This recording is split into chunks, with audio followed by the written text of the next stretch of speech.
Assalamualaikum warahmatullahi wabarakatuh. Saya Kaneula Gunadi dengan NIM 6670240162. Nah, pada video kali ini saya akan membahas analisis kegagalan tata kelola keuangan daerah dalam kasus suap pengesahan APBD Provinsi Jambi pada tahun 2017 sampai 2018.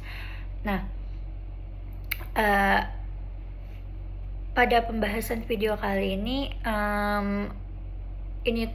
tuh sempat ramai di publik dan kasus ini juga sempat dikenal dengan istilahnya namanya uang ketok palu gitu.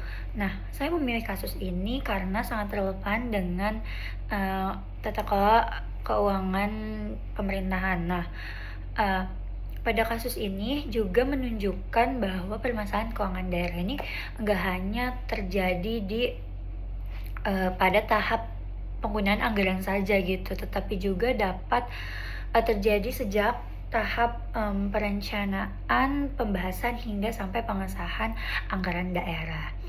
Nah, sebelum masuk ke kasusnya, aku mau jelasin dulu nih APBD atau anggaran pendapatan belanja daerah adalah rencana keuangan tahunan pemerintah daerah yang digunakan untuk membiayai berbagai kebutuhan publik seperti pembangunan infrastruktur, pendidikan, kesehatan, pelayanan, hingga operasional pemerintahan. Nah, dalam pengelolaannya, APBD ini kan harus berpedoman pada prinsip transparansi, akuntabilitas, efisiensi, efektivitas, dan kepatuhan terhadap peraturan perundang-undangan. Nah, proses pengelolaan APBD sendiri juga mencakup tahap perencanaan, penyusunan, pembahasan, pengesahan, pelaksanaan, pengawasan, serta pertanggungjawaban. Nah, masuk ke dalam kronologi kasusnya nih. Kasus ini tuh bermula pada proses pembahasan rancangan APBD atau namanya tuh RAPBD Provinsi Jambi pada tahun 2017 sampai 2018. Nah, dalam proses itu muncul dugaan nih praktik suap yang dikenal di publik itu kenalnya tuh uang ketok palu gitu. Nah, berdasarkan penanganan perkara dari Komisi Pemberantasan Korupsi atau KPK, kasus ini tuh melibatkan Gubernur Jambi pada saat itu, yaitu Zumi Zola, terus pejabat eksekutif daerah, serta sejumlah anggota DPRD di Provinsi Jambi.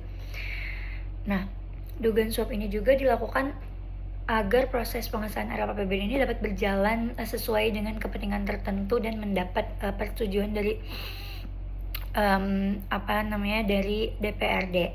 Nah, kasus ini juga kemudian menjadi sorotan nasional karena melibatkan banyak unsur legislatif dan eksekutif daerah nih. Nah, ini tuh kasusnya dari sumbernya ada di Kompas dan di Tempo. Nah, jika kita analisis dari perspektif tata kelola keuangan pemerintah, ini ada beberapa permasalahan. Yang pertama tuh adanya lemahnya transparansi gitu.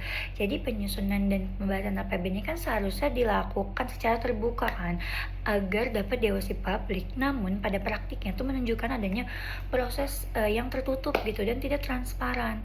Nah, adanya gagalnya akuntabilitas. DPRD ini memiliki fungsi budgeting dan pengawasan kan terhadap anggaran. Namun dalam kasus ini, fungsi tersebut justru malah disalahgunakan untuk kepentingan pribadi dan politik nih. Nah, adanya lemahnya integrasi aparatur pemerintahan. Nah, dalam keuangan yang baik kan nggak hanya membutuhkan sistem yang kuat aja, tetapi juga integrasi pejabat yang menjalankan.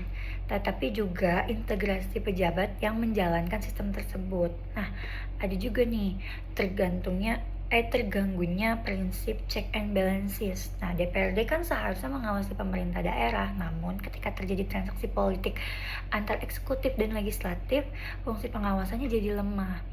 Nah, jika kita kaitin ke teori good governance dari United Nations Development Program atau UNDP, nah terdapat beberapa prinsip kan, seperti transparansi, akuntabilitas, rule of law, serta responsivitas terhadap kepentingan publik. Nah, artinya APBD ini dalam kasus ini tuh belum, mencerminkan tata kelola pemerintahan yang baik gitu, karena masih dipengaruhi kepentingan politik dan penyalahgunaan wewenang. Nah, kasus ini juga memberi dampak besar terhadap pemerintah daerah, terutama, menurunnya kepercayaan masyarakat terhadap pemerintah daerah dan DPRD. Selain itu juga citra pengelolaan keuangan daerah ini menjadi buruk, serta menunjukkan bahwa korupsi anggaran dapat menghambat tujuan utama APBD, yaitu meningkatkan kesejahteraan masyarakat.